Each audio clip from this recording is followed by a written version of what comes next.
আসসালামু আলাইকুম ওয়া রাহমাতুল্লাহি ওয়া বারাকাতুহু। ইন্নাল হামদালিল্লাহি ওয়াহদাহু ওয়া সলাতু ওয়া সালামু আলা মান লা নাবিয়্যা বা'দা ওয়া বা'দ। প্রশংসা আল্লাহ সুবহানাহু ওয়া তাআলার জন্য, শান্তি অবতীর্ণ হোক বিশ্ব মানবতার মুক্তির দূত মুহাম্মদ রাসূলুল্লাহ সাল্লাল্লাহু আলাইহি সাল্লামের প্রতি। প্রিয় আলিম পরীক্ষার্থী 2027 ব্যাচ, তোমাদেরকে নিয়ে আমাদের এই আয়োজন হাদিস ফাউন্ডেশন অনলাইন একাডেমি কর্তৃক আয়োজিত আলিম পরীক্ষা 2027 ফ্রি গাইডলাইন ব্যাচ।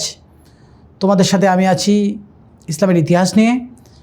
তোমাদের স্বপ্নকে বাস্তবায়ন করতে, তোমাদের স্বপ্নের পথকে মসৃণ করতে, সুন্দর করতে হাদিস foundation online academy free guideline ব্যাচের আয়োজন করেছে। সেই ধারাবাহিকতায় আমি তোমাদের সামনে আরেকটি ক্লাস নিয়ে উপস্থিত হয়েছি, ইসলামের ইতিহাস দ্বিতীয় ক্লাস। তো দ্বিতীয় ক্লাসে আমি তোমাদের শুরুতেই সবাইকে স্বাগতম জানাচ্ছি। শুরুতে তোমরা কে কোথা থেকে দেখছো, কে কোন মাদ্রাসা থেকে এবারে আলিম 27 পরীক্ষা অংশগ্রহণ করবা এবং তোমার জেলা, এগুলো অবশ্যই জানাবা। এবং সবচেয়ে বড় কথা হচ্ছে ভালো কাজের সহযোগিতা করবা। তুমি হাদিস ফাউন্ডেশন অনলাইন একাডেমির ক্লাস ফ্রি গাইডলাইন থেকে যেভাবে উপকৃত হচ্ছ, তোমার আরেকজন বন্ধুকে তুমি সেভাবেই উপকৃত করবা। তোমার বন্ধুদেরকে, তোমার মাদ্রাসার বন্ধুদেরকে, তোমার আরও যে সহপাঠী আছে আশপাশ মাদ্রাসার, তাদের কাছে এই ভিডিওগুলো তুমি শেয়ার করবা, যার ফলে সে তার স্বপ্নকে বাস্তবায়নের কিছু পথ হলেও খুঁজে পাবে। কিভাবে সে পড়বে সেই নির্দেশনা পাবে, সঠিক নির্দেশনা, সঠিক পথ, সব কিছুর মাধ্যমেই তুমি ভালো একটা ফলাফল পাবে, তোমার বন্ধুও পাবে। উভয়েই সুন্দর হাসি, উভয়ের মনের আনন্দ সবচেয়ে বেশি আনন্দিত হবে এবং আমরা হাদিস ফাউন্ডেশন অনলাইন একাডেমিও এই জায়গায় আনন্দিত হব। তো এই জন্য তোমরা প্রত্যেকেই তোমাদের বন্ধুবান্ধবদেরকে শেয়ার করবা, তোমাদের বন্ধুবান্ধবদেরকে মেনশন করো, যারা এবার আলিম 2027 দেবে তোমরা তাদেরকে মেনশন করো। চলো আমরা এবার আলিম ক্লাস দ্বিতীয়, মানে ফ্রি গাইডলাইন ক্লাসের দ্বিতীয় ক্লাস, ক্লাস নাম্বার 2, এই 2 নম্বর ক্লাসে আমরা উপস্থিত হয়েছি। দেখি আমরা এই ক্লাসে তোমাদের সাথে আমরা কী বিষয় নিয়ে আলোচনা করি। দেখো, আমরা এই দ্বিতীয় নম্বর ক্লাসে যে বিষয়টা আলোচনা করব সেটা হচ্ছে সিরাত রাসূল সাল্লাল্লাহু আলাইহি সাল্লাম। সিরাত শব্দের অর্থ হচ্ছে জীবনী, জীবনী। সিরাত রাসূল সাল্লাল্লাহু আলাইহি ওয়াসাল্লামের জীবনী। আমরা দ্বিতীয় অধ্যায়ে এই বিষয়টা নিয়ে আলোচনা করব। তো আলোচনার পূর্বে যেহেতু আমরা প্রথম ক্লাস করে ফেলেছি, সেহেতু পরিচয়ের দরকার নেই, আবার পরিচয় দিচ্ছি। অনেকে হয়তো নতুন দেখছো। আমি মোহাম্মদ আবদুল্লাহ মামুন, পড়াশোনা করছি অধ্যয়নরত রাজশাহী বিশ্ববিদ্যালয়, MA অর্থাৎ মাস্টার্স রাজশাহী বিশ্ববিদ্যালয়। তো আমি তোমাদের সাথে আজকে দ্বিতীয় ক্লাসটি যেটা করতে যাচ্ছি সেটা দ্বিতীয় অধ্যায়ের উপর, সেটা হবে সিরাত রাসূল সাল্লাল্লাহু আলাইহি ওয়াসাল্লামের জীবনী। তো আমরা এই জীবনী পড়তে গিয়ে কয়েকটি কথা বলতে চাচ্ছি। আমরা স্বাভাবিকত যারা ইন্টারমিডিয়েট পড়ি তাদের অনেকের জীবনী পড়া হয়, অনেক ব্যক্তিত্ব, বিশেষ করে আমরা সাহিত্যিক হিসাবে হুমায়ুন আহমদ বলে, হুমায়ুন আহমেদের অনেকগুলো বই, হিমু সিরিজ, অনেক সিরিজ আছে, অনেকগুলো সিরিজ আমরা পড়ে থাকি। আবার অন্য ইংলিশ বই যদি বলি, হ্যাবিট, আরও বিভিন্ন বইগুলো আছে, সেগুলো বইও আমরা খুব সুন্দরভাবে পড়ি। সিরাত অনেক মানুষের জীবনেই পড়ি থাকি, কিন্তু আমরা রাসূল সাল্লাল্লাহু আলাইহি সাল্লামের সিরাত মুসলিম হিসাবে আপনার আমার পড়া কতটা প্রয়োজনীয় সেটা কখনো উপলব্ধি করি না বা পড়ি না। অথচ আমাদের রাসূলের সিরাত পড়ে সেই সিরাতের আলোকে আমাদের জীবন বাস্তবায়ন, আমাদের জীবন সাজানো হচ্ছে আমাদের জীবনের প্রধান উদ্দেশ্য বা আমাদের জীবনের প্রধান লক্ষ্য হওয়া উচিত, কিন্তু আমরা সেই জায়গা থেকে পারিনি। তো সেজন্য আজকে আমরা সিরাতুর রাসূল পড়ব। এটা তোমাদের একটা পরীক্ষার সিলেবাসের অংশ, পাশাপাশি এটা প্রত্যেকটা মুমিনের, প্রত্যেকটা মুসলিমের জীবনের একটা গুরুত্বপূর্ণ অংশ। সুতরাং এটি আপনাকে আমাকে খুব ভালোভাবে আয়ত্ত করতে হবে, তোমাদেরকেও ভালোভাবে আয়ত্ত করতে হবে। যারা ক্লাস করবে তোমরা পরীক্ষার জন্যও লাগবে এবং তোমার ইহকালীন জীবন, পরকালীন জীবন উভয় সুন্দর করার জন্য এই সিরাতটা ভালো করে, রাসূল সাল্লাল্লাহু আলাইহি ওয়াসাল্লামের সিরাতকে ভালোভাবে পড়তে হবে, জীবনীকে ভালোভাবে পড়তে হবে। চলো আমরা খেয়াল করি দ্বিতীয় অধ্যায় সিরাত রাসূল সাল্লাল্লাহু আলাইহি সাল্লাম। দেখো, এখানে আমরা প্রথম একটা অপশন করছি মুহাম্মদ সাল্লাল্লাহু আলাইহি সাল্লামের আগমনের প্রেক্ষাপট। কী প্রেক্ষাপটের আগমন করেছেন? আমরা গত জাহেলি যুগের ক্লাসে বলছিলাম যে জাহেলি যুগ এমন একটা যুগ, এমন একটা অন্ধকার যুগ, যে যুগে মানুষের অবস্থা ছিল এতটাই দুর্বোধ্য যে তারা নিজেদেরকে সভ্য জাতি হিসেবে, সুস্থ সংস্কৃতি, সুস্থ জীবনধারা কোনোটিই তাদের মাঝে ছিল না। তারা এমন অন্ধকারের মধ্যে ছিল। তো এই অন্ধকার যুগে যখন 610 খ্রিস্টাব্দে রাসূল সাল্লাল্লাহু আলাইহি ওয়াসাল্লাম নবুয়ত লাভ করলেন, অর্থাৎ রাসূল সাল্লাল্লাহু আলাইহি সাল্লাম আসলেন, আসার মাধ্যমে সেই জাহিলি যুগের কিছুটা অন্ধকার বর্বরতা কিছুটা আলোর মধ্যে প্রকাশিত হলো। আলো প্রকাশিত হওয়ার পর অন্ধকার স্বাভাবিকত দূর হয়ে যায়। আমরা জানি অন্ধকার কোনো জায়গায় তুমি যদি আলো মোমবাতিতে আগুন জ্বালাও অথবা টর্চ অন করো, তাহলে দেখবা আলোর প্রতিসরণের কারণে, আলো প্রসারিত হওয়ার কারণে অন্ধকার সেখান থেকে দূরীভূত হয়। ঠিক রাসূল সাল্লাল্লাহু আলাইহি সাল্লাম হচ্ছেন জাহিলি যুগের আলোর বর্তিকা। তিনি যখন জাহিলি যুগে আসলেন, আলো ধরলেন, এই অন্ধকার যত কিছু ছিল সব কিছু কী হয়ে গেল, দূরীভূত হয়ে গেল। তাহলে এই যে আগমনের প্রেক্ষাপটটা আমরা খেয়াল করি, এই আগমনের প্রেক্ষাপট, জাহিলি যুগে কোনো সভ্যতা ছিল না। সভ্যতা বলতে তাদের কোনো সুস্থ সংস্কৃতি, সুস্থ মানবতা, তারা গোত্রে গোত্রে মারামারি, লুটতারাজ, তারা একে অপরকে পরনিন্দা, অপমর্যাদা, এই বিষয়গুলো তাদের মাঝে ছিল এবং তারা কেউ কাউকে সম্মান করতো না। এই বিষয়টা যখন রাসূল আসলেন, আসার পরীক্ষিতে তিনি কী করলেন, দেখলেন যে জাহিলি যুগে খুব বড় একটা অন্ধকার যুগ। এই যুগে যখন রাসূল আসলেন তখন আসার সাথে সাথে অন্ধকার দূর হয়ে গেল। এজন্য বিখ্যাত দার্শনিক এই কথাটা বলছেন, টমাস কার্লাইন বলেন, দিস আরবস, এটা হচ্ছে আরব, দ্য ম্যান মোহাম্মদ সাল্লাল্লাহু আলাইহি ওয়াসাল্লাম, মোহাম্মদ সাল্লাল্লাহু আলাইহি ওয়াসাল্লাম, and that one century is it's not as spoke. তো তিনি এই কথাটা এভাবে বলছেন যে মোহাম্মদ সাল্লাল্লাহু আলাইহি সাল্লামের এই কথাটাকে তিনি বলছেন, মোহাম্মদ সাল্লাল্লাহু আলাইহি সাল্লামের আশাটা আলোকবর্তিকার মতো। তিনি ছাড়াও আরও বিভিন্ন দার্শনিক বলছেন যে মোহাম্মদ সাল্লাল্লাহু আলাইহি সাল্লামের আশাটা ছিল আলোকবর্তিকার মতো।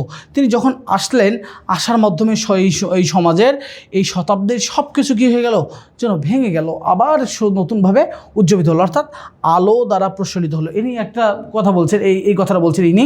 এছাড়াও আরও বিখ্যাত যে বলছেন যে যখন মোহাম্মদ সাল্লাল্লাহু আলাইহি সাল্লাম আসলেন, আসার মাধ্যমে নবুয়ত লাভের মাধ্যমে জাহিলি যুগের অন্ধকারগুলো অনেকটা কী হয়ে গেল, দূরে চলে গেল।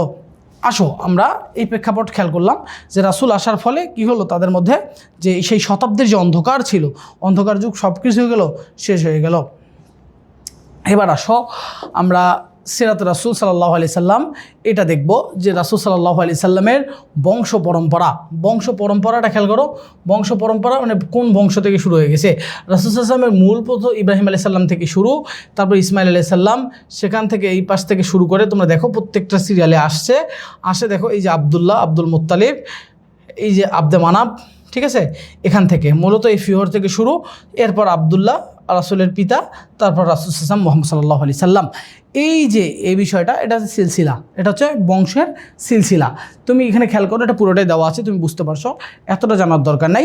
এখানে তুমি ফিহরটা তোমার জন্য গুরুত্বপূর্ণ, এখানে আব্দে মানাফটা গুরুত্বপূর্ণ, বনু হাসিম গুরুত্বপূর্ণ, আর তার দাদা আব্দুল মুত্তালিব। তো ঠিক আছে, এ পর্যন্ত তোমার আমার জানা খুব জরুরি, ঠিক আছে।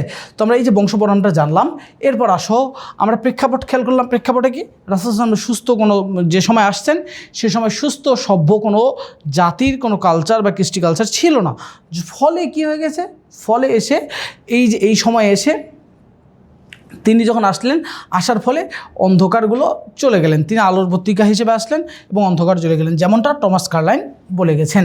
এবার আসো যে আমরা সিরাতে রাসূল সাল্লাল্লাহু আলাইহি সাল্লামের যে বিষয়গুলো দেখব, যে সিরাতে রাসূল সাল্লাল্লাহু আলাইহি সাল্লাম এই যে আমরা বংশ পরম্পরা খেয়াল করলাম, সেখানে আমরা দেখছিলাম ফিওরটাকে আমরা কী করেছিলাম, দাগাই দিয়েছিলাম। ফিওর সর্বপ্রথম কুরাইশ নামে উপাধি গ্রহণ করেন। এই ফিওর নামে যে ব্যক্তি ছিলেন তিনি কুরাইশ যে উপাধি, এই উপাধিটা গ্রহণ করেন। কুরাইশ উপাধিটা কী করেন, গ্রহণ করেন। এই কুরাইশ উপাধি গ্রহণ করেন, তখন থেকে কুরাইশ বংশ হিসেবে আসে। কুরাইশ শব্দের অর্থ কী, কুরাইশ শব্দের অর্থ কী করা, একত্র করা।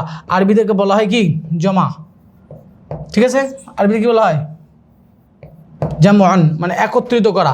কেননা কুশাই মক্কার লোকদের এই সম্পর্কে সম্পৃক্ত করেছিল, এজন্য কুরাইশ রাখা হয়। কুশাই একটা সম্প্রদায় ছিল, কুশাই ব্যক্তি ছিল, তিনি কি মক্কার লোকদের সাথে এই একটা সম্পর্ক স্থাপিত করেছে, সবাইকে একত্রিত করেছে, যতগুলো গোত্র আছে সবাইকে একত্রিত করেছে, এজন্য একে কুরাইশ রাখা হয়। খ্রিস্টীয় পঞ্চমে এই মহান কাজটা করেন এই ব্যক্তি। কত, খ্রিস্টীয় যখন 50 তো পঞ্চম তখন তিনি এই ফিহর নামের ব্যক্তিটি কুরাইশ নামে নামকরণ করেন, কুরাইশ নামকরণ উপাধি গ্রহণ করেন এবং একত্রিত হন। এই বিষয়টা আশা করি তোমাদের কাছে ক্লিয়ার। এটা তো স্বাভাবিক কথা, বাংলা কথা, এত কিছু তোমাদের বিশ্লেষণ করার দরকার নেই। তোমরা জাস্ট এখানে এই জিনিসগুলো, নোটগুলো, এই তথ্যগুলো তুমি একটু খেয়াল করো। এবার আসো, এবার আমরা যে জিনিসটা দেখব যে মুহাম্মদ সাল্লাল্লাহু আলাইহি সাল্লামের জন্ম ও প্রাথমিক জীবন, মুহাম্মদ সাল্লাল্লাহু আলাইহি সাল্লামের জন্ম ও প্রাথমিক জীবন, এই বিষয়টা একটু তোমরা দেখো।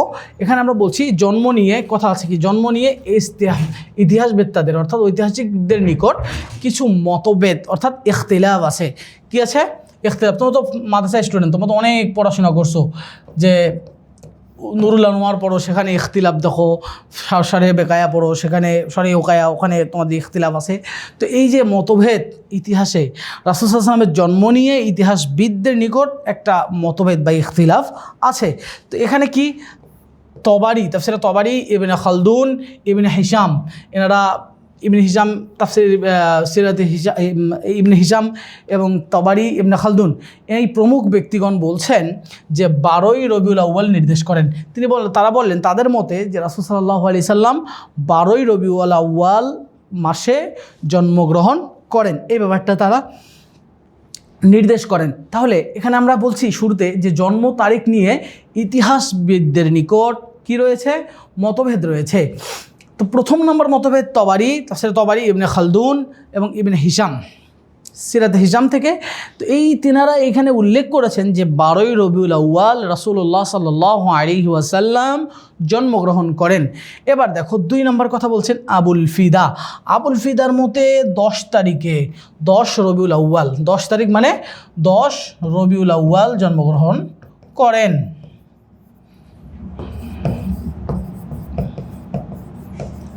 আউয়াল, ঠিক আছে। এবার দেখো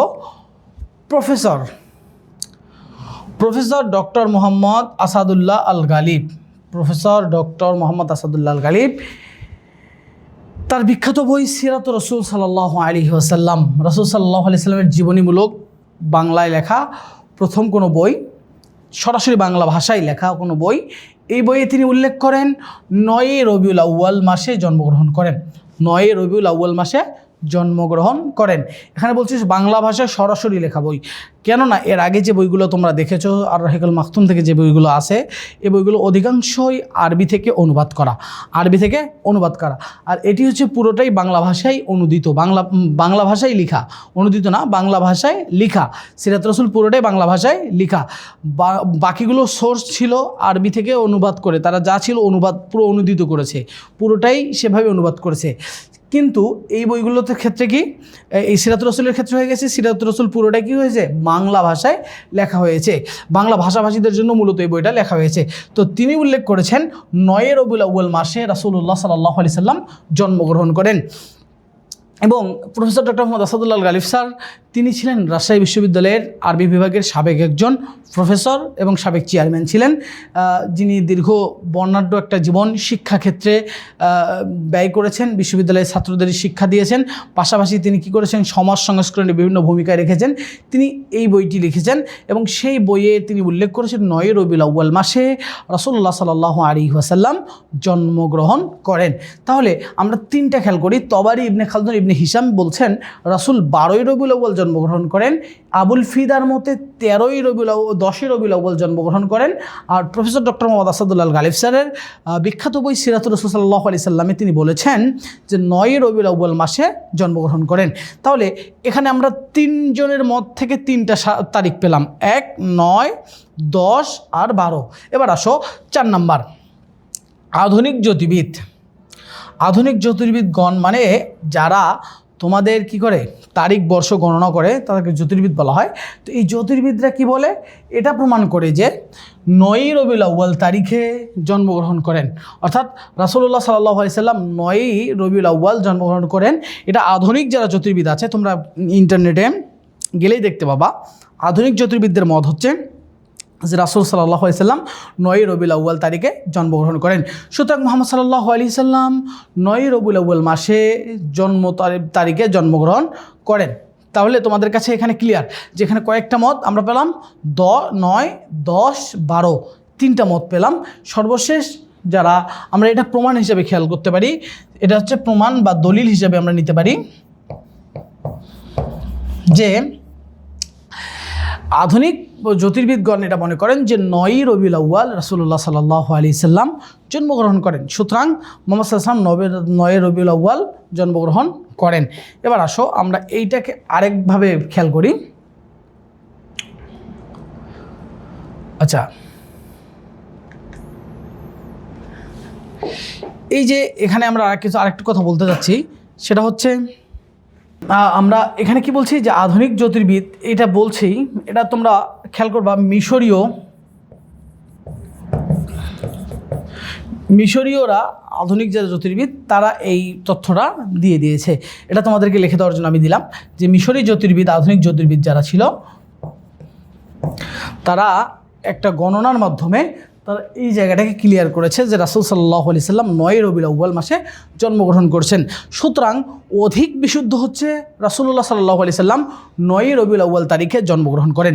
অধিক বিশুদ্ধ তথ্য হচ্ছে রাসূল সাল্লাল্লাহু আলাইহি সাল্লাম 9 রবিউল আউয়াল মাসে তারিখে জন্মগ্রহণ করেন। কিন্তু আমাদের দেশে সবচেয়ে বেশি প্রচলিত আছে যে রাসূল 12 রবিউল আউয়াল মাসে নির্দেশ করেন। তোমরা যদি তোমাদের ইতিহাস বই, যেটা আমরা এই যে দেখো তোমাদের ইতিহাস বই, এই যে এই বইটা লেকচার পাবলিকেশনসের যে বইটা আছে ইসলামের ইতিহাস, যদি এই বইটা তোমরা পড়ে থাকো, তাহলে তোমাদের অনেকের মাঝে তোমরা খেয়াল করবা এই বইটার মাঝেও এই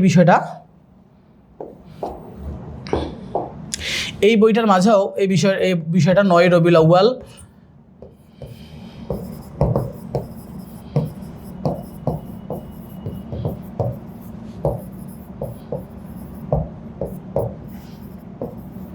মাসের কথা বলা আছে। ঠিক আছে, লেকচার পাবলিকেশন যে বইটা আছে এই বইটাতেও এই ব্যাপারটা কথা আছে। সুতরাং তাহলে আমাদের দেশে যে প্রচলিত যে বিষয়টা সেটা হচ্ছে যে আমরা 9 রবিউল আউয়ালটাকে বেশি প্রাধান্য দেই, 9 রবিউল আউয়ালটাকে 12 রবিউল আউয়ালটাকে প্রাধান্য দেই। তবে অধিক বিশুদ্ধ হচ্ছে রাসূলুল্লাহ সাল্লাল্লাহু আলাইহি সাল্লাম 9 রবিউল আউয়াল জন্মগ্রহণ করেন। সুতরাং আমাদের কাছে যে মতভেদটা রয়েছে সে মতভেদের ফয়সালা হচ্ছে 9 রবিউল আউয়াল জন্মগ্রহণ করেন।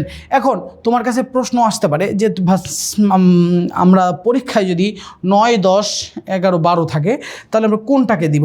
তখন তোমার অবশ্যই উচিত হবে, যেহেতু 12টায় প্রসিদ্ধ, তুমি 12টা দিতে পারো। কিন্তু যদি 12 অপশানে না থাকে তাহলে অবশ্যই 9 যদি থাকে অবশ্যই তুমি 9 দিবা, 12 না থাকলে অবশ্যই 9 দিবা। কিন্তু অধিক বিশুদ্ধ হচ্ছে 9 রবিউল আউয়াল, এই তারিখটা হচ্ছে অধিক বিশুদ্ধ। কিন্তু আমাদের দেশে তো অনেকটা বিশুদ্ধ থেকে বেশি মানুষের মুখে কথা চলাটাই বেশি পছন্দ করে, এই জন্য 12 রবিউল আউয়াল যেহেতু একটা মত আছে, সেক্ষেত্রে এটি বেশি প্রসিদ্ধ হিসেবে, মানে বাংলাদেশে প্রচলিত হিসেবে আছে।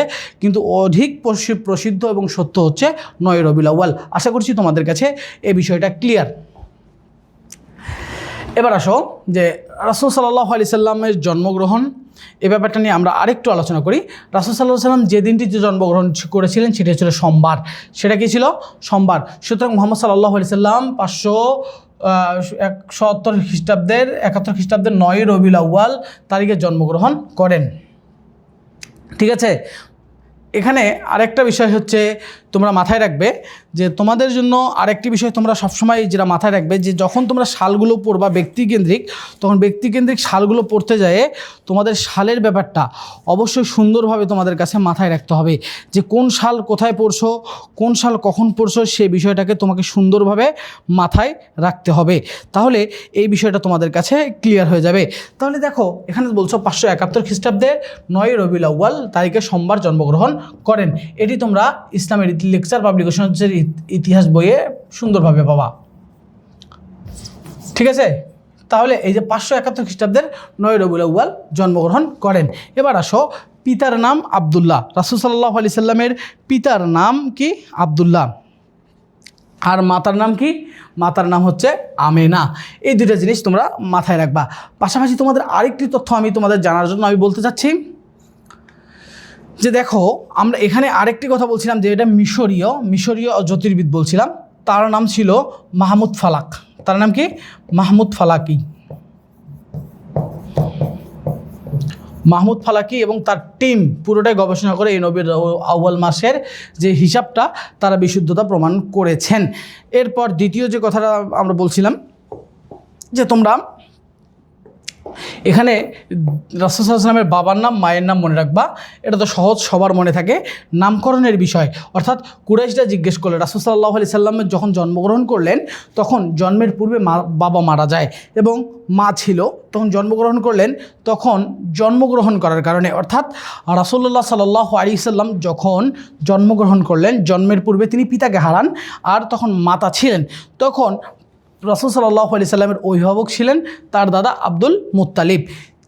তখনও মানে জাহিলি যুগের, তখন তো জাহিলি যুগ, তো সেই যুগে একটা প্রথা ছিল যে যখন বাচ্চা জন্মগ্রহণ করে তখন তারা 7 দিনের মাথায় একটা আকিকার অনুষ্ঠান করে, 7 দিনের মাথায় একটা আকিকার অনুষ্ঠান করে, এবং সেই আকিকার মাধ্যমে নামকরণের যে বিষয়টা, সে বিষয়টা তখনও প্রথা হিসাবে চালু ছিল। যখন জন্মগ্রহণ করলো তখন আব্দুল মুত্তালিব চিন্তা করলেন যে নাতির নাম কী রাখবেন, এই নাতির নাম কী রাখবেন এই ব্যাপারটা নিয়ে তিনি চিন্তিত হন। এবং এই চিন্তিত থেকে তখন কুরাইশরা আশপাশ ব্যক্তিরা তাকে জিজ্ঞেস করলেন যে আপনি কি নাম রাখবেন আপনার নাতির নাম, বা মুহাম্মদ সাল্লাল্লাহু আলাইহি সাল্লামের নাম কী রাখবেন, এ ব্যাপারটা নিয়ে তাকে যখন জিজ্ঞেস করা হলে আব্দুল মুত্তালিব বলেন তার নাম মুহাম্মদ, যার নাম হচ্ছে প্রশংসিত। এই মুহাম্মদ নামটা এসেছে দাদার পক্ষ থেকে, আর তার মা তার নাম রেখেছে, রাসূল সাল্লাল্লাহু আলাইহি সাল্লামের মা নাম রেখেছে আহমদ। আহমদ অধিক প্রশংসিত, ঠিক আছে। আহমদ শব্দ অর্থ কি? অধিক প্রশংসিত। তাহলে এই জিনিসটা মনে রাখতে হবে যে আব্দুল মুত্তালিব নাম রেখেছে মোহাম্মদ আর মা রেখেছিলেন কি? আহমদ। এই বিষয়টা আশা করি তোমাদের কাছে ক্লিয়ার, আর কারো কাছে কোনো প্রশ্ন থাকার কথা নয়। এবার আসো আমরা রাসূল সাল্লাল্লাহু আলাইহি সাল্লামের অনেকগুলো নাম আছে, সেই নামগুলোর ব্যাপার নিয়ে আমরা কথা বলি। এছাড়াও যদি এই যে এই নাম বেদও, এছাড়াও আহমদ নামটি কোরআনে ব্যবহৃত হয়েছে। আহমদ নামটি কি? কোরআনে ব্যবহার আছে। আহমদ, মোহাম্মদ এই দুই নামে কোরআনে, মোহাম্মদ কোরআনে ব্যবহার আছে। এই দুইটি নামই অধিক পরিচিত। মোহাম্মদ এবং আহমদ এই দুইটা নাম অধিক ব্যবহৃত হয়। এছাড়াও রাসূলুল্লাহ সাল্লাল্লাহু আলাইহি সাল্লামের অনেকগুলো নাম আছে যা একটি হাদিসের মাধ্যমে আমরা সাব্যস্ত করতে পারি। তাহলে প্রিয় আলিম পরীক্ষা 2027, তোমাদের কাছে আমি তোমাদের এই বিষয়টি প্রাথমিক জন্ম এবং প্রাথমিক জীবন পড়াতে গিয়ে আমি তোমাদের কাছে যে তথ্যগুলো বলছি সেটা হচ্ছে রাসূল সাল্লাল্লাহু আলাইহি সাল্লাম 571 খ্রিস্টাব্দের 9 রবিউল আউয়াল মাসে জন্মগ্রহণ করেন, যে দিনটি ছিল সোমবার, ঠিক আছে, ক্লিয়ার। পিতার নাম আব্দুল্লাহ, মাতার নাম আমেনা। নামকরণ যখন মক্কায় জন্মগ্রহণ করে কোনো শিশু, তখন মক্কার একটা ট্রেডিশন বা ঐতিহ্য ছিল আকিকা, 7 দিনের মাথায় নাম রাখার অনুষ্ঠান। সেটাকে কাফেররা মানে জাহিলি যুগের মানুষরাও সেভাবে নামকরণ করতেন। ঠিক আব্দুল মুত্তালিবও তখন চিন্তা করলেন যেহেতু আব্দুল মুত্তালিবের সন্তান আব্দুল্লাহ দুনিয়াতে নাই, তার সন্তান হচ্ছে মুহাম্মদ সাল্লাল্লাহু আলাইহি সাল্লাম, সুতরাং আব্দুল মুত্তালিবের নাতি, সেই নাতির দায়িত্ব হচ্ছে দাদার প্রতি। দাদা এখন অভিভাবক, সেই অভিভাবকের জায়গা থেকে দাদা চিন্তা করলেন যে তার নাম কি রাখা যায়। যখন কুরাইশ আশপাশের মানুষকে জিজ্ঞেস করলেন যে তার নাম তুমি কি রেখেছো, তখন আব্দুল মুত্তালিব উত্তর দিলেন তার নাম মুহাম্মদ, যার অর্থ হচ্ছে প্রশংসিত। আর রাসূলুল্লাহ সাল্লাল্লাহু আলাইহি সাল্লামের মা আমেনা চিন্তা করলেন যে তার নাম আহমদ, যার অর্থ হচ্ছে অধিক প্রশংসিত। মুহাম্মদ, আহমদ এই শব্দের অর্থগুলো অবশ্যই মাথায় রাখবে, এগুলো অনেক সময় পরীক্ষায় আসে। চলো এবার রাসূল সাল্লাল্লাহু আলাইহি সাল্লামের এছাড়াও আরও অনেকগুলো নাম আছে, যদি আমরা খেয়াল করে থাকি তাহলে আমরা জানতে পারবো এই অনেকগুলো নাম আছে। এই অনেকগুলো নামের বিষয়গুলো আমরা দেখতে পাই। তার মধ্যে আমরা কয়েকটা নামকে তোমাদের সামনে তুলে ধরবো, একটা হাদিস দ্বারা আমরা এটাকে সাব্যস্ত করব। চলো আমরা হাদিস দ্বারা আমরা সাব্যস্ত করি। খেয়াল করো হাদিসটা তোমাদের কাছে আরবি ফর্মটা আছে, অনুবাদ ফর্মও আছে। আন মুহাম্মদ ইবনে জুবায়ের, মুহাম্মদ ইবনে জুবায়ের থেকে বর্ণিত, জুবায়ের ইবনে মুয়তিম থেকে বর্ণিত। তিনি আন্না রাসূলুল্লাহ সাল্লাল্লাহু আলাইহি ওয়াসাল্লাম, রাসূল সাল্লাল্লাহু বলছেন ইন্নালি, নিশ্চয়ই, লি আমার, আসমাউন আমার অনেকগুলো নাম আছে। ইসমের বহুবচন আসমা, নিশ্চয়ই আমার অনেকগুলো নাম আছে।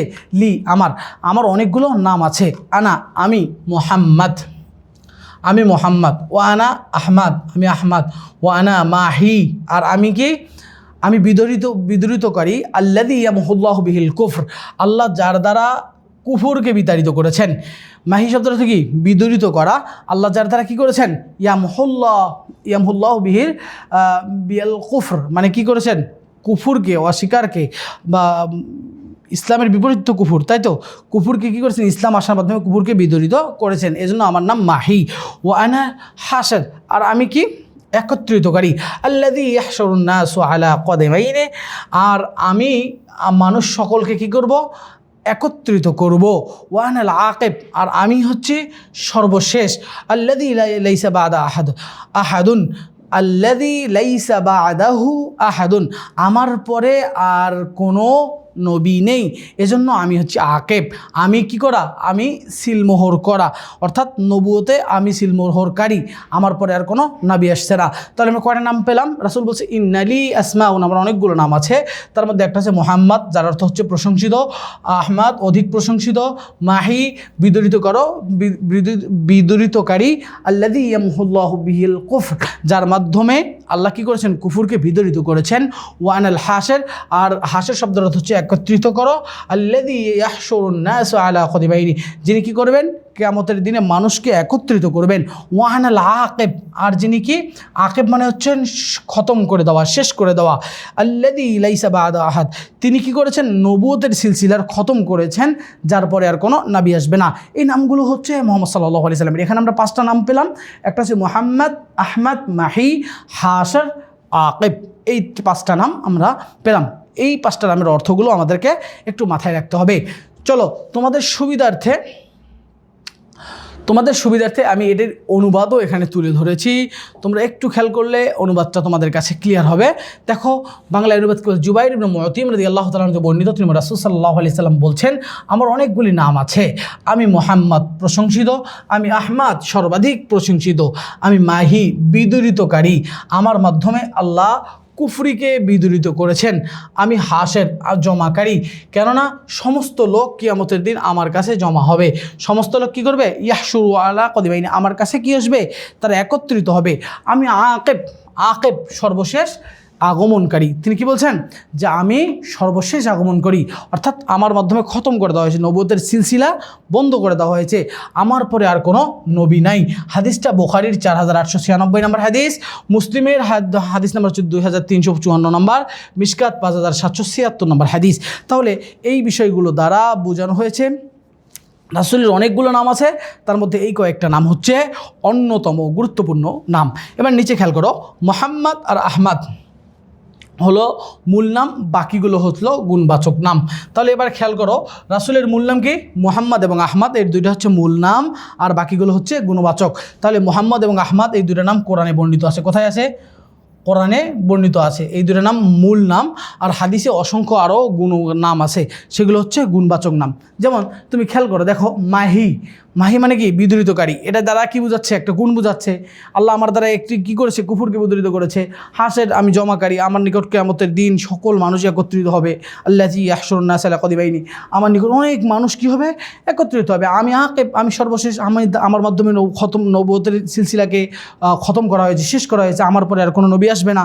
এগুলো হচ্ছে প্রত্যেকটা গুণ, এগুলো কি গুণ, আর মূল নাম হচ্ছে মুহাম্মদ এবং আহমদ। এছাড়াও যতগুলো নাম আছে সেগুলো হচ্ছে রাসূল সাল্লাল্লাহু আলাইহি ওয়াসাল্লামের গুণবাচক নাম। আশা করছি তোমাদের কাছে এই বিষয়টি ক্লিয়ার।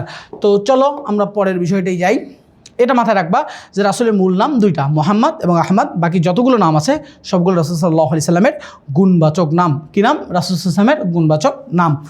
তাহলে এবার খেয়াল করো, দ্বিতীয় পরিচ্ছেদ, আমরা এখানে রাসূল সাল্লাল্লাহু আলাইহি ওয়াসাল্লামের জন্ম নিয়ে খুব সংক্ষিপ্ত কথা বললাম, এবং প্রাথমিক জীবন নিয়েও খুব সংক্ষিপ্ত কিছু কথা বললাম। আর বিস্তারিত কথা পরবর্তীতে আমরা আবার আমাদের মূল ক্লাসে এগুলো তুলে ধরবো। তাহলে দ্বিতীয় পরিচ্ছেদ দেখো, রাসূল সাল্লাল্লাহু আলাইহি ওয়াসাল্লামের নবুয়ত লাভ। রাসূল সাল্লাল্লাহু আলাইহি ওয়াসাল্লামের নবুয়ত লাভ, এখানে খেয়াল করো যে রাসূল সাল্লাল্লাহু আলাইহি ওয়াসাল্লামের নবুয়ত লাভের পূর্বে তিনি কি ছিলেন? তিনি সাধারণভাবেই জীবনযাপন করেছেন। নবুয়ত লাভ যখন করলেন তখনও তিনি স্বাভাবিকভাবে ছিলেন, কিন্তু নবুয়ত লাভের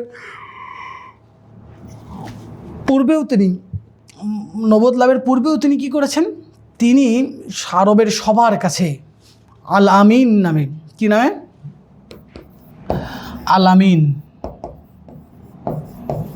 আল আমিন উপাধিতে ভূষিত ছিলেন।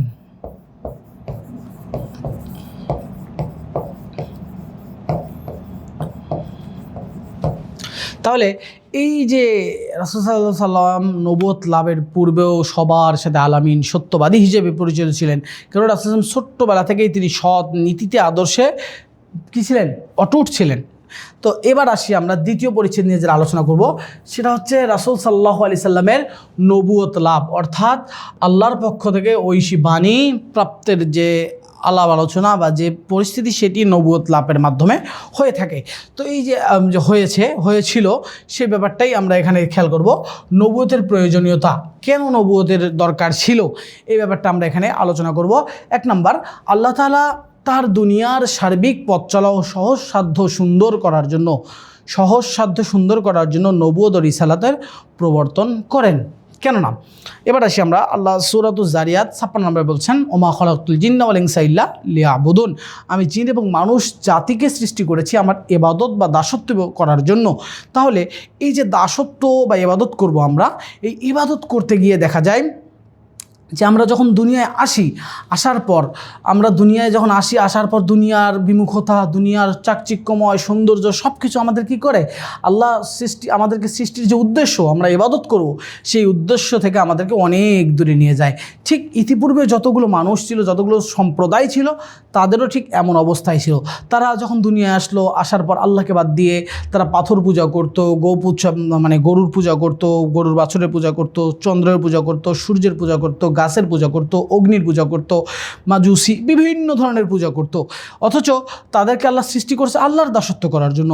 অথচ তারা দুনিয়ায় আসার পর সব কিছু ভুলে গিয়ে আবার আগের দিকে কি করছে, সেই প্রকৃতির বিভিন্ন বিষয়ের ওপর পূজা করছে। অথচ এই প্রাকৃতিক যত কিছু সব কিছু সৃষ্টি করছেন, সব কিছু একজনের হুকুমে চলে, তিনি হচ্ছেন আল্লাহ, যিনি আপনাকে আমাকে সৃষ্টি করেছেন। আপনার আমার সৃষ্টির প্রধান উদ্দেশ্য হচ্ছে আমি কি করব, আল্লাহর দাসত্ব করব। এই যে দাসত্ব করার এই বিষয়টা যে ভুলে যায়, এজন্য মানুষকে এই বিষয়টা মনে করিয়ে দেওয়ার জন্য, মানুষকে পথ দেখানোর জন্য আল্লাহ নবুয়ত এবং রিসালাতের প্রবর্তন করেন। নবুয়ত এবং রিসালাতের মাধ্যমে নবীদেরকে দায়িত্ব দিতেন, নবীদের কাছে অবতীর্ণ করতেন, আর নবীরা মানুষকে সে পথে হেদায়েতের জন্য আহ্বান করতেন, সঠিক পথ দেখানোর জন্য প্রচেষ্টা চালাতেন। এজন্য নবুয়তের প্রয়োজনীয়তা আমাদের কাছে রয়েছে। কেন প্রয়োজনীয়তা? আমরা ভুলে গিয়ে ভুল পথে চলে যাই। আমাদেরকে সহজ সাধ্য সঠিক পথে নেওয়ার জন্য, দুনিয়ার সার্বিক বিষয়ে চলার জন্য নবুয়ত এবং রিসালাতের প্রবর্তন করেন। আশা করি তোমাদের কাছে ক্লিয়ার। এবার আসো যে নবী রাসূলগণ যারা ছিলেন তাদের দায়িত্ব কি, তাদের প্রত্যেক নবীর দায়িত্ব ছিল কি, দায়িত্ব সেটা নিয়ে আমরা আলোচনা করব। চলো আমরা খেয়াল করি নবী রাসূলের দায়িত্ব আমরা প্রথম 2টা স্লাইডে বের করছি। সেটা হচ্ছে মানব জাতির দায়িত্বের কথা স্মরণ করিয়ে দেওয়া, মানব জাতির দায়িত্ব কর্তব্য স্মরণ করিয়ে দেওয়া। চলো আমরা আবার সে আয়াতকে, সূরা জারিয়াতে 56 নম্বর আয়াতের কথা খেয়াল করি, ওমা খলাকতুল জিন্না ওয়াল ইনসা ইল্লা লিয়াবুদুন। এই যে আল্লাহ জিন এবং মানুষকে সৃষ্টি করেছেন শুধু আল্লাহর দাসত্ব করার জন্য, আল্লাহর ইবাদত করার জন্য, অন্য কোনো কিছু নয়। কিন্তু মানুষ দুনিয়াতে এসে সেটি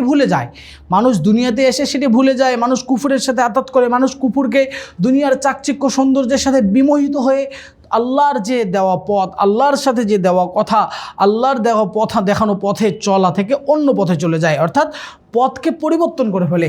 তখন এই দায়িত্বটা হচ্ছে নবী রাসূলকে দেওয়া হয়েছে যে তাদেরকে তোমরা স্মরণ করিয়ে দাও। ও আনজির বিহ, কোরআনে অসংখ্য জায়গায় তোমরা পড়লে দেখতে পাবা আল্লাহ রাসূলকে বলছেন ও আনজির বিহ, এইটা দ্বারা আপনি তাদেরকে সতর্ক করেন। বিহ দ্বারা বোঝানো হয়েছে কোরআন দ্বারা আপনি তাদেরকে কি করেন, সতর্ক করেন, তাদেরকে জাহান্নামের ভয় দেখান। এইরকম ভয় দেখে তাদেরকে কি করেন, তাদের যে কর্তব্য, মানব জাতির যে কর্তব্য, যে জন্য আল্লাহ সৃষ্টি করেছে, এই বিষয়টা তোমরা সেখানে তাদেরকে নবীদের মাধ্যমে, রাসূলদের মাধ্যমে মানুষদেরকে স্মরণ করিয়ে দেন।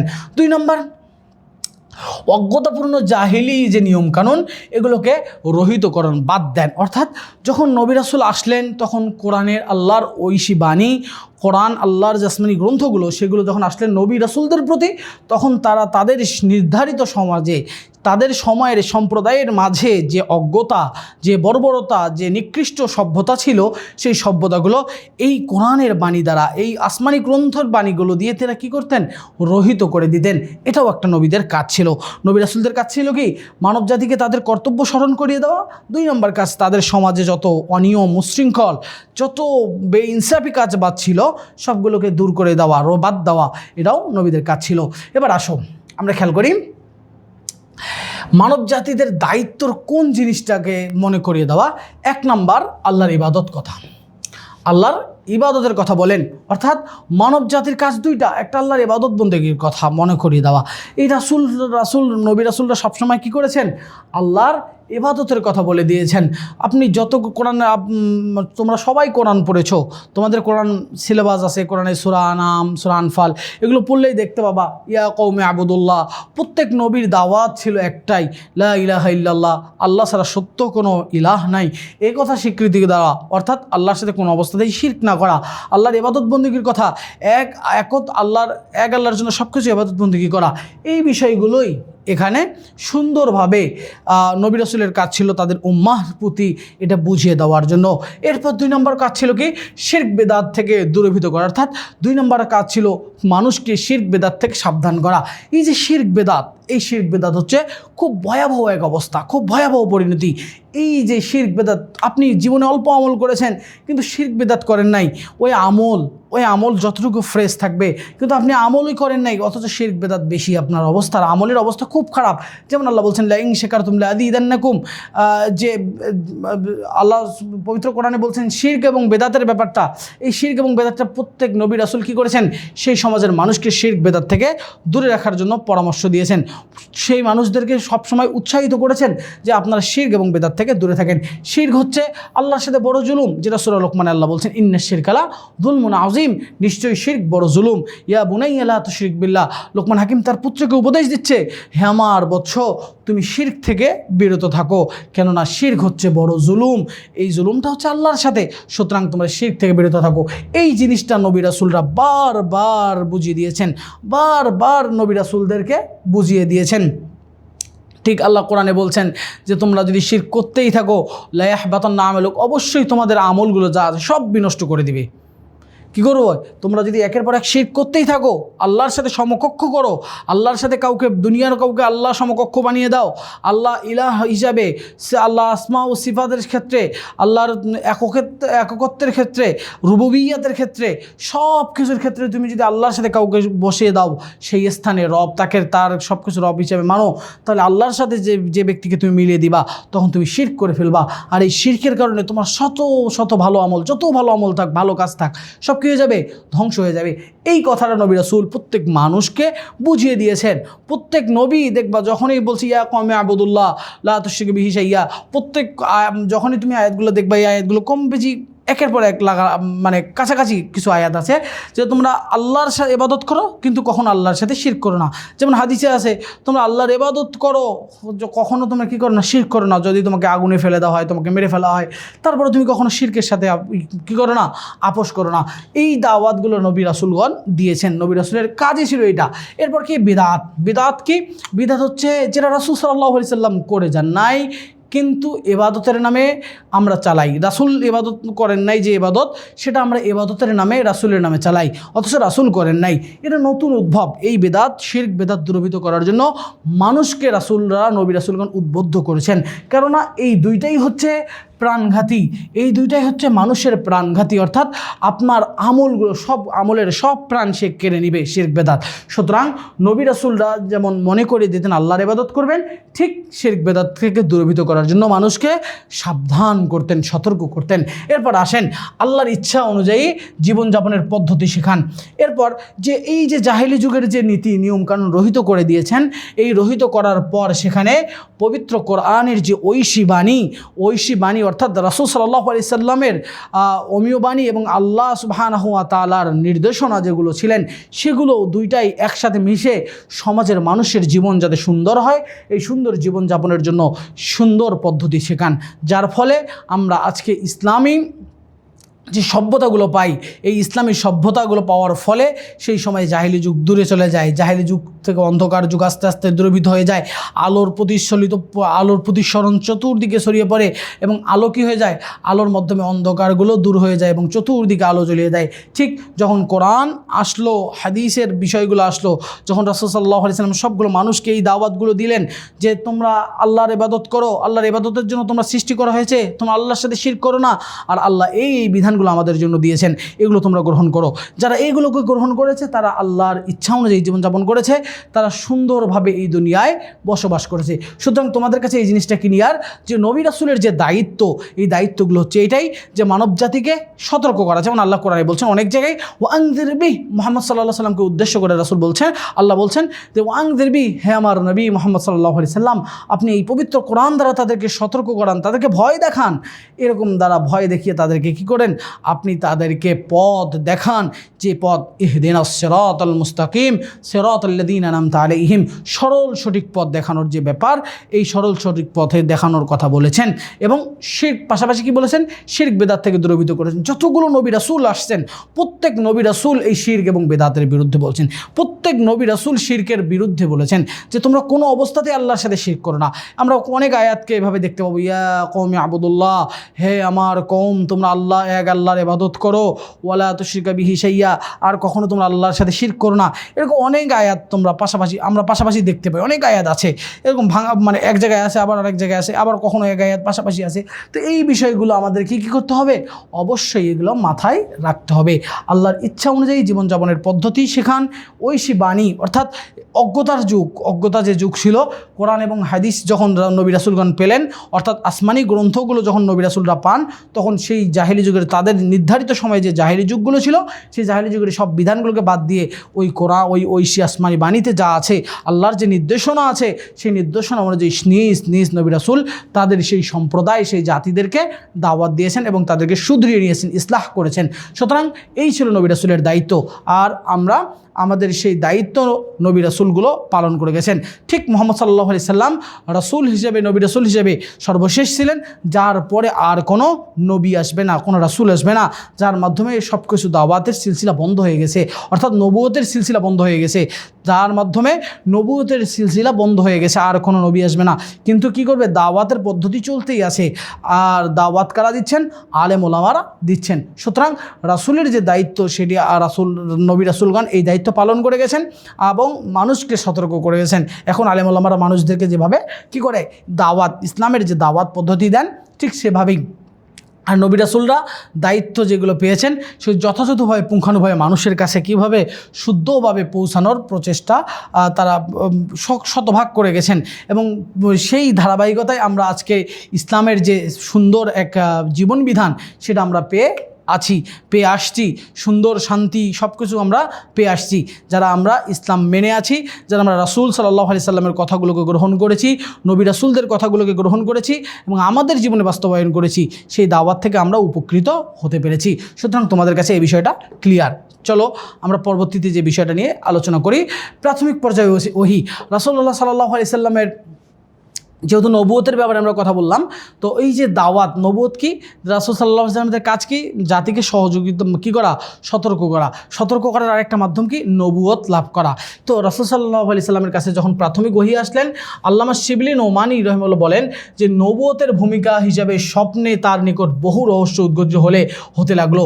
তিনি রাতে যা স্বপ্নে দেখতেন, পরের দিন তা হুবহু সত্যরূপে প্রতিফলিত হতো, কেননা কোনো কোনো কিতাবে তার এই স্বপ্নকে ওহী বলা হয়েছে। সুতরাং প্রাথমিক পর্যায়ে যখন ওহী যখন ফুলভাবে আসেনি, প্রাথমিক পর্যায়ে যখন ওহী আসতম, আর নবী রাসূলরা স্বপ্নে যেটা দেখতেন সেটা পরের দিন বাস্তব, অর্থাৎ নবী রাসূলের স্বপ্নও ছিল কি, ওহী। এই ব্যাপারটা তিনি আল্লামা শিবলি বলছেন। এবার আসো যে রাসূল সাল্লাল্লাহু আলাইহি সাল্লামের ওহীর প্রভাব, যখন রাসূলুল্লাহ সাল্লাল্লাহু আলাইহি সাল্লামের কাছে ওহী অবতীর্ণ হয়, তোমরা ওহী অবতীর্ণের ব্যাপারটা জানো যে হেরা গুহায় যখন 5 আয়াত সূরা আলাকের 5 ইকরা বিসমি রাব্বিকাল্লাযী খলাক, এই আয়াতটি অবতীর্ণ হয়, তখন কি হয়, তখন রাসূলুল্লাহ সাল্লাল্লাহু আলাইহি সাল্লাম এই আয়াতের প্রভাব অনেকটাই তাকে রাসূলুল্লাহ সাল্লাল্লাহু আলাইহি সাল্লামকে খুব কী করেছে, মানে কষ্ট অর্জিত করেছে। এবং যখন রাসূল সাল্লাল্লাহু আলাইহি সাল্লামের কাছে ওহী নিয়ে আসলেন, জিবরিল এসে বলছে ইকরা, হে মুহাম্মদ সাল্লাল্লাহু আলাইহি সাল্লাম তুমি পড়ো, তখন মুহাম্মদ সাল্লাল্লাহু আলাইহি সাল্লাম বলছে লা আকরাম লা নাবি করি, আমি পড়তে জানি না। তখন রাসূল সাল্লাল্লাহু আলাইহি সাল্লাম বলছেন যে আমি পড়তে জানি না। তখন জিবরিল আলাইহিস সালাম তাকে এমনভাবে আলিঙ্গন করলেন যেন এক পাশের বুকের পাঁজর আরেক পাশে চলে গেলে এমন কষ্ট অনুভব হলেন। এভাবে 3 বার বলার পর তিনি বললেন ইকরা বিসমি রাব্বিকাল্লাযী খলাক, এভাবে তিনি পড়া শুরু করলেন। এই যে ওহীর কষ্ট, এছাড়াও তার উপর ওহির যে প্রভাব, রাসূলুল্লাহ সাল্লাল্লাহু আলাইহি সাল্লামের কাছে যখন ওহি আসতেন তখন রাসূলুল্লাহ সাল্লাল্লাহু আলাইহি সাল্লামের খুব কষ্ট অনুভব হতো, তিনি খুব অস্থিরতার মধ্যে একটা পড়ে যেতেন। যেমন একটা প্রভাব আমরা দেখি, রাসূল সাল্লাল্লাহু আলাইহি সাল্লামের কাছে যখন ওহি আসছিলেন তখন তিনি বাড়ি ফিরে যখন দেখলেন যে জিবরিল ওহি নিয়ে আসছেন, তখন বাড়ি ফিরে খাদিজা রাদিয়াল্লাহু তাআলা আনহার কোলে মাথা রেখে কাঁপতে লাগলেন এবং বললেন, ভয়ে এমন ভয়ে কাঁপতে লাগলেন এবং বললেন, জাম্মিলুনি জাম্মিলুনি, আমাকে চাদর দিয়ে কম্বল দিয়ে জড়াও, আমাকে কম্বল দিয়ে জড়াও, এ কথা বললেন। যতক্ষণ না তিনি কিছুটা সুস্থ বোধ করলেন ততক্ষণ তাকে কম্বল দিয়ে আবৃত করা হলো। এই যে রাসূল সাল্লাল্লাহু আলাইহি সাল্লাম কম্বল দিয়ে আবৃত করা হলো, এই কথাটা খেয়াল করো যে রাসূল যখন বাড়িতে ফিরলেন, ফিরে খাদিজা রাদিয়াল্লাহু তাআলা আনহার কোলে মাথা রেখে ভয়ে কাঁপতে লাগলেন এবং বলতে লাগলেন, জাম্মিলুনি জাম্মিলুনি, আমাকে চাদর দিয়ে আবৃত করো, আমাকে চাদর দিয়ে ঢেকে রাখো। তখন এই ভয়ে যখন তিনি সুস্থতা বোধ করলেন তখন তিনি কম্বল থেকে, আর ততক্ষণ পর্যন্ত তাকে কম্বল দিয়ে আবৃত করা হলো। আর এই কম্বল দিয়ে যখন আবৃত করা হলো তখন আল্লাহ সূরা মুদ্দাসির, ইয়া আইয়ুহাল মুদ্দাসির, হে চাদরাবৃত রাসূল, কুম ফাআনযির, আপনি উঠে দাঁড়ান এবং সতর্ক করেন, ওয়ারাব্বাকা ফাকাব্বির, আপনার প্রতিপালকের মহত্বতা ঘোষণা করেন। এই যে এই সূরা মুদ্দাসিরের ব্যাপারটা এখানে আছে। পাশাপাশি আরও কি আছে, আরও অনেকগুলো ঘটনা আমরা যদি খেয়াল করি ওহির প্রভাব রাসূলের প্রতি কেমন ছিল তখন আমরা খেয়াল করতে পারবো। তোমরা আলিম পরীক্ষার্থী, তোমাদের কাছে অনেকটা ব্যাপারটা তোমাদের কাছে ক্লিয়ার, যে তোমরা হয়তো জানো যে তোমাদের একটা বই আছে কাসিদাতুল বুরদা, বা তোমাদের কাছে কাসিদাতুল বুরদাই সম্ভবত ওরাকা ইবনে নওফেল লিখেছেন, যেটি খাদিজা রাদিয়াল্লাহু তাআলা আনহার চাচাতো ভাই ওরাকা ইবনে নওফেল লিখেছেন, যেটা রাসূল সাল্লাল্লাহু আলাইহি সাল্লামের নবুয়ত লাভের স্বীকৃতি হিসাবে বা যেটাকে তিনি লিখেছেন। সেই কবিতাটা যখন রাসূল সাল্লাল্লাহু আলাইহি সাল্লামের অবস্থা খাদিজা রাদিয়াল্লাহু তাআলা আনহা দেখলেন যে তিনি ভয়ে ভয়ে কাঁপতেছেন, প্রায় এমন হচ্ছে, তখন তিনি এই সব কিছু নিয়ে রাসূলের কাছে ওরাকা ইবনে নওফেলের কাছে গেলেন, নওফেলের কাছে সব কিছু বলতেন। তখন নওফেল কিন্তু বিগত আসমানি কিতাবগুলো সে পড়ে প্রচণ্ড লেভেলের সে জ্ঞান অর্জন করেছে। সে খুব সুন্দরভাবে এই জ্ঞান বইগুলো পড়েছে। যেমন তাওরাত সে পড়েছিল, তাওরাতের জ্ঞান ছিল তার কাছে। ওরাকা ইবনে নওফেল এই ব্যাপারটা তখন জানতেন। যখন এই বিষয়গুলো যখন বললেন তখন বলে বুঝতে পারলেন ওরাকা যে এই ব্যক্তি হচ্ছেন, মুহাম্মদ হচ্ছেন আল্লাহর রাসূল এবং তার ওপর আল্লাহর একটা আসমানি গ্রন্থ আসবে। তখন তিনি বললেন যে ইনি হচ্ছেন রাসূল, এনার ওপর একটা আসমানি গ্রন্থ আসবে এবং সেই গ্রন্থের প্রভাবে তিনি এরকম হয়ে যাচ্ছেন, এই ব্যাপারটা তিনি বলছেন। এবং এটি তিনি সুন্দরভাবে কবিতার মাধ্যমে প্রকাশ করেছে। তোমরা আলিম স্টুডেন্ট, তোমরা আরবি স্যারের ক্লাসে এই ব্যাপারটা পড়বে। সুতরাং এখানে আমরা যে সংক্ষিপ্তভাবে যে বিষয়গুলো তোমাদেরকে দেখালাম, অনেকগুলো কথাই তোমাদেরকে স্টেপ বাই স্টেপ বললাম। তো এটা বলার ক্ষেত্রে অনেকগুলো কথাকে আমরা প্রাসঙ্গিকভাবে নিয়ে এসেছি যাতে তোমার বোঝার জন্য সুবিধা হয়। সুতরাং এখানে বোঝাতে চাচ্ছি যে রাসূলের ওপর যখন ওহী আসতেন তখন তিনি প্রচণ্ড লেভেলে কেঁপে উঠতেন এবং ঘেমে যেতেন, অনেক সময় ভয় পেতেন এবং ঘণ্টা ধরে আওয়াজ যখন হতো বিভিন্নভাবে ওহী নাজিল হতো। আমরা এই ব্যাপারে আস্তে আস্তে ভিন্নভাবে আমাদের মূল ক্লাসে আলোচনা করব। তো এখানে আমরা জাস্ট তোমাদেরকে বলতে চাচ্ছি যে এই ক্লাসগুলো যখন তোমরা করবে তখন তোমরা এই বিষয়গুলোকে হাইলাইট করার চেষ্টা করবে। যখন এই বিষয়গুলো হাইলাইট করবে, এই বিষয়গুলো থেকে মূলত প্রশ্ন হয়ে থাকে। যেমন এখানে বললাম ওহির প্রভাব, তখন তোমাকে একটা সৃজনশীল দিল যে ওহির প্রভাব কেমন হয়, এই ব্যাপারের উপর একটা সৃজনশীল দিল। তো এই ব্যাপারগুলো তোমাকে মাথায় রেখে সামনে এগোতে হবে। আশা করছি তোমরা এই ক্লাসের মধ্যে যেগুলো বুঝছো, যে জিনিসগুলো বুঝছো, যে জিনিসগুলো বুঝো নাই সেগুলো তোমরা বলবা, তাহলে আমরা সেগুলোকে তোমার কাছে আবার সুন্দরভাবে উপস্থাপন করার চেষ্টা করব। যে জিনিসগুলো বুঝো নি সেটা অবশ্যই তোমরা আবার সুন্দরভাবে এই বিষয়টা নিয়ে উপলব্ধি করো, আবার প্রশ্ন তৈরি করো তোমার নিজের মাঝে যে তুমি কোন জিনিসটা বোঝো নাই, সেটা অবশ্যই বলবা। সেটা অবশ্যই আমরা এটাকে কি করব, আবার তোমার কাছে সুন্দরভাবে সাবলীল ভাষায় আরও সহজ করে উপস্থাপন করার চেষ্টা করব। আশা করছি তোমাদের মাঝে এই বিষয়গুলো নিয়ে কোনো সমস্যা আর থাকবে না। এছাড়াও আসি, এর মাধ্যম দিয়ে আমরা যে দ্বিতীয় ক্লাসের সংক্ষিপ্ত যে প্রভাব রাসূলের সাল্লাল্লাহু আলাইহি ওয়াসাল্লামের সিরাত এবং এই প্রভাব, এই সংক্ষিপ্ত ক্লাসের আমরা এখানেই শেষ করছি। তোমাদের যদি কোনো প্রশ্ন থাকে সেই প্রশ্নগুলো তুমি সুন্দরভাবে তোমার খাতায় লিখবা এবং সেগুলো আবার আমাদের বলবা, তাহলে আমরা সেগুলো তোমাদেরকে সমাধান করে দেব। আশা করছি মনে রাখবা, ইতিহাস খুব বেশি কঠিন না, ইতিহাস খুবই সহজ যদি সেটাকে তুমি সিস্টেমেটিক পড়ো, অর্থাৎ একটা পদ্ধতি অনুসরণ করে পড়ো, তাহলে তোমার সহজ হবে সব কিছু মনে রাখতে। সব কিছু মনে রাখবা যৌক্তিকভাবে, সব কিছু যৌক্তিকভাবে লেখালেখি করবা, তাহলে দেখবা খুব ভালো একটা ফলাফল তুমি বহন করতে পারবা। সুতরাং সুতরাং তোমাদেরকে আমরা এভাবে বুঝালাম, এই বোঝানোর ওপর এইভাবে তুমি পড়ো, এই সিস্টেমগুলো বা এই ধারাবাহিকতাগুলো তুমি রক্ষা করে পড়াশোনা করো, দেখবা তোমার মানে ইতিহাসের যে ভয়টা বা ইতিহাস লেখার যে ব্যাপারটা, ইতিহাস যে গোলমাল হয়ে যাওয়ার ব্যাপারটা, একটা ঘটনার সাথে আরেকটা লেগে যাওয়ার যে ব্যাপারটা, এটা আর লাগবে না। এটা তোমার কাছে অনেকটাই ক্লিয়ার হয়ে যাবে। আশা করি আবার বিগত ক্লাসের মতো কথা, স্বপ্ন দেখো, চোখ খুলে স্বপ্ন দেখো, যে স্বপ্ন তোমাকে ঘুমোতে দেয় না।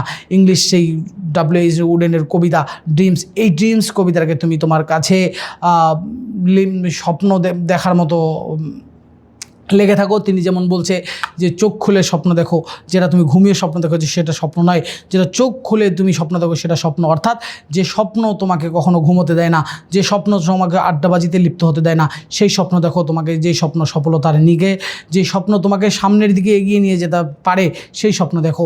সেই স্বপ্নের মাধ্যমে তুমি তোমার প্রস্তুতিকে সানিয়ে নাও, তুমি তোমার প্রস্তুতি, তোমার সময়কে গুছিয়ে নাও, তোমার সময়কে একটা স্লেবেলি একটা মানে সিস্টেমের মধ্যে নিয়ে আসো। সব কিছুকে, সব সাবজেক্টকে একটা ধারাবাহিকভাবে পড়াশোনা শুরু করো, ইনশাল্লাহ তুমি সফল হবা। এই বিশ্বাস আমরা রাখি হাদিস ফাউন্ডেশন অনলাইন একাডেমি। সেই বিশ্বাস রেখে তোমাদেরকে পথ সুন্দর এবং মসৃণ করার জন্য, তোমাদের সহজ করার জন্য তোমাদের সাথে আছে। আশা রাখছি তোমাদের পরীক্ষা পর্যন্ত আমরা থাকব এবং তোমাদের যে এই সমস্যাগুলো যেগুলো থাকবে, তোমরা এই বিষয়গুলো আস্তে আস্তে তোমার নিজেদের লাইফে, অর্থাৎ তোমার যে বিষয়টা সমস্যা আছে, যে সাবজেক্ট সমস্যা আছে, সেই সাবজেক্টটাকে তুমি ফাইন্ড আউট করো, খুঁজে বের করো এবং সেই সমস্যা কিভাবে সমাধান করতে পারো সেই ব্যাপারটা তুমি নিজেদের মধ্যে আলোচনা করো। হাদিস ফাউন্ডেশন অনলাইন একাডেমিতে তুমি জানাও যে আমার এই সমস্যা আছে, আমি কীভাবে সমাধান করতে পারি, এই ব্যাপারটা বলো। দেখবা ইনশাল্লাহ তুমি ভালো কিছু করতে পারবা। এই আশা প্রত্যাশা এবং তোমার বিজয় আমরা দেখার অধীর আগ্রহ এবং আল্লাহ রাব্বুল আলামিনের কাছে দোয়া করি, আল্লাহ রাব্বুল আলামিন যেন তোমাকে তোমার সেই কাঙ্ক্ষিত লক্ষ্যে পৌঁছানোর তৌফিক দান করে, আমিন। ও আখিরে এই বলে আমি বিদায় নিচ্ছি। ও আখিরে দাওয়ানা আলহামদুলিল্লাহি রাব্বিল আলামিন। আগামী ক্লাসের দাওয়াত, আগামী ক্লাসের দেখার আহ্বান রেখে আমি বিদায় নিচ্ছি। আসসালামু আলাইকুম ওয়া রাহমাতুল্লাহি ওয়া বারাকাতুহু।